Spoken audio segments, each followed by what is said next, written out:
علامات کبریٰ کا ذکر، بڑی علامت ہے جو کہ بالکل خرق عادت کے انداز میں ہوگی، جن کا معاملہ جو ہے وہ آپ کے ناپ تول میں نہیں آ سکتا، آپ کی کیمسٹری فزکس ان کا جو ہے وہ نہیں کر سکتی، ادراک ہوگا یہ قیامت کے۔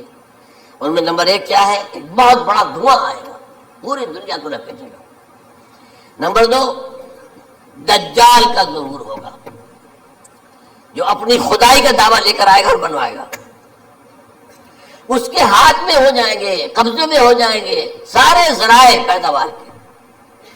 اس کی طرف پہلا قدم اٹھ چکا ہو، ٹرپس کے نام سے معاہدہ ہو چکا ہے۔ کوئی ملک اپنا بیج پیدا نہیں کر سکتا، یہ بیج ہم نے ڈیولپ کیے ہیں۔ ان کے ڈیولپمنٹ سے پہلے تم ایک ایکڑ سے کتنی گندم لیتے تھے، آج کتنی لے رہے ہو؟ کس بنا پر؟ جینیٹکس کا جو کام ہم نے کیا ہے اس کی بنا پر ہونا۔ ہاں تو ہمارا حق ہے، اس کی رائلٹی ہمارے پاس آنی چاہیے۔ لہذا صرف ان اداروں سے، ملٹی نیشنل سے خریدا جائے گا بیج، اور بیج بھی وہ دیں گے وہ کہ جس سے جو فصل اگے گی وہ بیج نہیں لا سکتے، وہ بیج کا کام نہیں کر سکتے۔ جیسے آپ کو معلوم ہے کہ آپ کے یہاں جو گوشت کھایا جاتا ہے مرغے کا، تو مرغا وہ جو ہے اس میں مرغا ہو یا مرغی ہو، اس کے اندر کوئی وہ کیفیت ہی نہیں ہے۔ ان کے انڈے جو ہے ان سے آپ بچے حاصل نہیں کر سکتے، ہے تو انڈا، دیکھنے کو تو انڈا ہے، لیکن وہ بنڈا جو ہے اس سے بچہ تو نہیں حاصل کر سکتے۔ ایسے ہی وہ گندم کا بیج دیں گے، نظر آئے گی گندم، لیکن اس کے اندر وہ صلاحیت نہیں ہے کہ اس سے جو فصل اگے گی اس کا نتیجہ جو ہے وہ بھی آپ لے سکتے۔ یہ ہونا ہے، اللہ جانے، قدم اٹھ رہے ہیں ادھر۔ پھر یہ ہے کہ دابۃ الارض، زمین سے ایک حیوان نمودار ہوگا، زمین شق ہوگی۔ ابھی میں کہہ رہا ہوں خرق عادت ہے، یہ چیزیں وہ نہیں ہیں جو ہماری کسی حساب کتاب میں جو باتیں پہلے آئی ہیں وہ تو حساب کتاب میں آ رہی ہیں، ساری سمجھ میں آ رہی ہیں، ساری چیزیں مشاہدہ ان کا ہو رہا ہے۔ لیکن یہ ہے کہ دابۃ الارض، یہ کہتے ہیں کہ کوہ صفا، اس میں تو نہیں ہے حدیث میں، کوہ صفا پھٹے گا اور اس میں سے ایک حیوان دابہ وہ ظاہر ہوگا، تو اسی لیے فرمایا ہے وَإِذَا وَقَعَ الْقَوْلُ عَلَيْهِمْ أَخْرَجْنَا لَهُمْ دَابَّةً مِّنَ الْأَرْضِ تُكَلِّمُهُمْ، تو ہم اندر سے پیٹ کے چیر کر زمین کے پیٹ کو ایک حیوان کو برآمد کریں گے جو انسانوں سے بات کرے گا، گفتگو کرے گا۔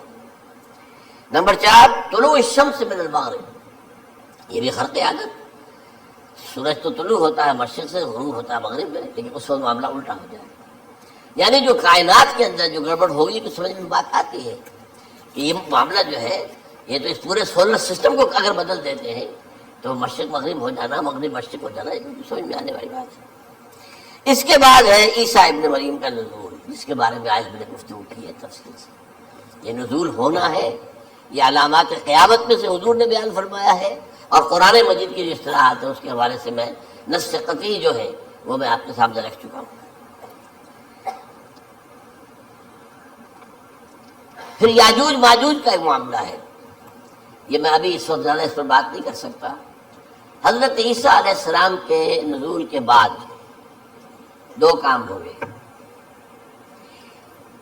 یہودیوں کا قلع قمع ختم، تمام یہود، ایک کام تو یہ ہونا ہے، اور نمبر 2 عیسائیت کا ختم ہو جانا، عیسائیت کی نفی کر دیں گے، بھائی میں تم مجھے خدا کا بیٹا بنائے بیٹھے ہو، میں تم خدا کا بیٹا نہیں ہوں، میں تو اس کا بندہ ہوں، رسول ہوں، میں نے تم سے کب کہا تھا کہ مجھے خدا کا بیٹا بناؤ۔ نمبر 2 یہ کہ وہ خنزیر کو قتل کر دیں گے، یعنی یہ تم نے خنزیر کب سے کھانا شروع کر دیا، میں تو تم کو نہیں کہا، اجازت دے کر گیا تھا، یہ تو شریعت موسوی میں حرام تھا، اور میں کہہ کر گیا تھا کہ یہی شریعت تم پر لاگو رہے گی، ہاؤ کم تم نے کیسے یہ؟ آج بھی بہت سے رومن کیتھولکس جو ہے وہ سور نہیں کھاتے، وہ اس میں ہے ان کے اندر کچھ نہ کچھ بات جو ہے جو حضرت عیسیٰ کی تعلیمات کا کچھ اثر ان کے ہاں ہے۔ میں تو ایک مرتبہ، یہ 1971 کی بات ہے، 4-5 دن کے لیے برسلز میں رکا تھا، اس لیے کہ وہاں مجھے ایک صاحب نے خط لکھا تھا کہ وہاں ایک نوجوان ہے، ابھی اس ایمان لایا ہے، اور اس کے کچھ مسائل ہیں، ہم کوشش کر رہے ہیں کہ مسائل حل کریں، آپ بھی جا رہے ہیں۔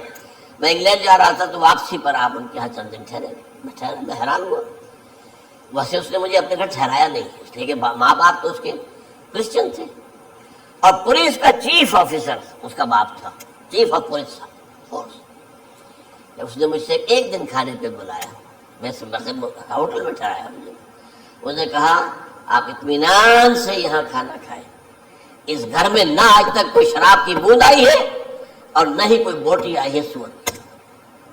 رومن کیتھولک، اب اکلوتا بیٹا تھا عبدالعزیز نے بعد میں رکھا، وان کینٹن اس کا نام تھا جو کہ اوریجنل تھا، پھر اس نے نام رکھا عبدالعزیز وان کینٹن، پرانا نام بھی حالانکہ نہایت خوبصورت، 28 سال کی عمر تھی، اور اس وقت میں نے دیکھا تھا کہ اس کی فقہی معلومات جو ہے میری معلومات سے 10 گنا زیادہ۔ اس کی وجہ کیا ہے؟ وہ گیا تھا موراکو میں ایز اے ٹیچر ملازمت کرنے، پیسہ کمانے، وہاں وہ مسلمانوں سے اس کا ہوا ربط ہوا، اسلام کی تعلیمات سامنے آئی، اسلام لے آیا، اب اکلوتا بیٹا ہے، اور ماں باپ جو ہے کرسچن کیتھولکس۔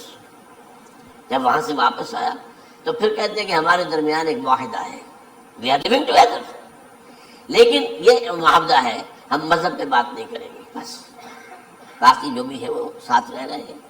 لیکن میں حیران ہوا، مجھے معلوم نہیں تھا۔ اچھا، اس کے بعد اس نے جب اسلام کا فیصلہ کیا تو اس کے سامنے سوال آیا کون سی فقہ اختیار کروں؟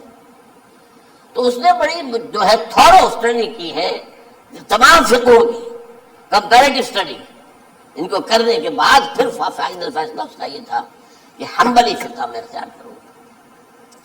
چاروں فقہوں میں سب سے لیٹسٹ حنبلی ہے، یعنی حنفی نمبر 1، پھر مالکی نمبر 2، پھر اس کے بعد شافعی نمبر 3، پھر یہ امام احمد ابن حنبل ہے۔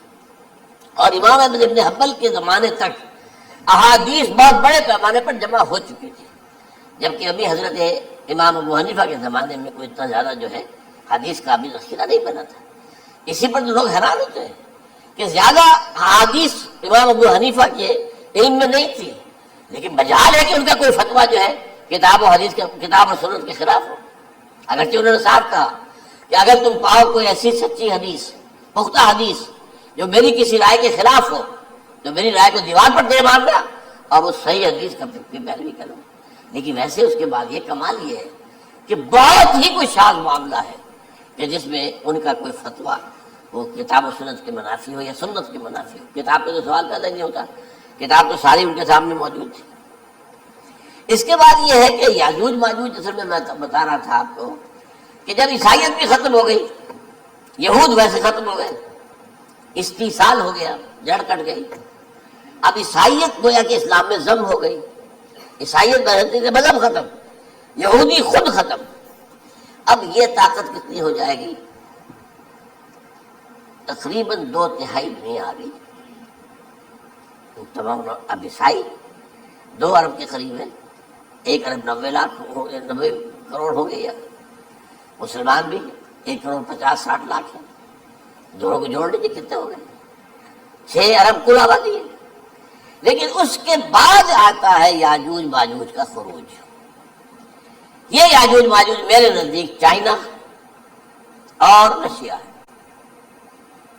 ان کی مجموعی طاقت اتنی ہوگی اور یہ اس طرح آئے گی ہر اونچائی پر سے اترتے ہوئے، پھسلتے ہوئے، جیسے 1962 میں جب وار ہوئی تھی بٹوین چائنا اینڈ انڈیا 1962 میں، تو وہ اس وقت کا نقشہ جو آج بھی اخبارات میں پڑھتا تھا تو یاد، waves after waves of Chinese soldiers were coming down the slopes of Himalayas۔ یہ تو وہ ہے نا جن کی تعداد کا کوئی حساب نہیں ہے، اور رشیا اور یہ مل کر جو ہے، میرا اندازہ یہ ہے کہ جب پہلے ملحمۃ العظمیٰ ہوگی وہ عیسائیوں اور مسلمانوں کے درمیان، اس وقت یہ دونوں پاورز نیوٹرل رہیں گی، لیکن غالباً یہ بات طے کر لیں گی کہ ویپنز آف ورلڈ جو ہے ماس ڈسٹرکشن، یہ استعمال مت کرنا، اگر یہ ویپنز آف ماس ڈسٹرکشن استعمال کرو گے تو ہم میدان میں آ جائیں گے۔ اس میں وہ جنگ جب ہو چکے گی، پھر حضرت عیسیٰ کو فتح حاصل ہو جائے گی، اور پھر یہ کہ یہودیت ختم ہو جائے گی، عیسائیت بطور مذہب ختم ہو کر اسلام میں ضم ہو جائے گا، پھر وہ 40 برس کا عہد حکومت ہے حضرت عیسیٰ علیہ السلام۔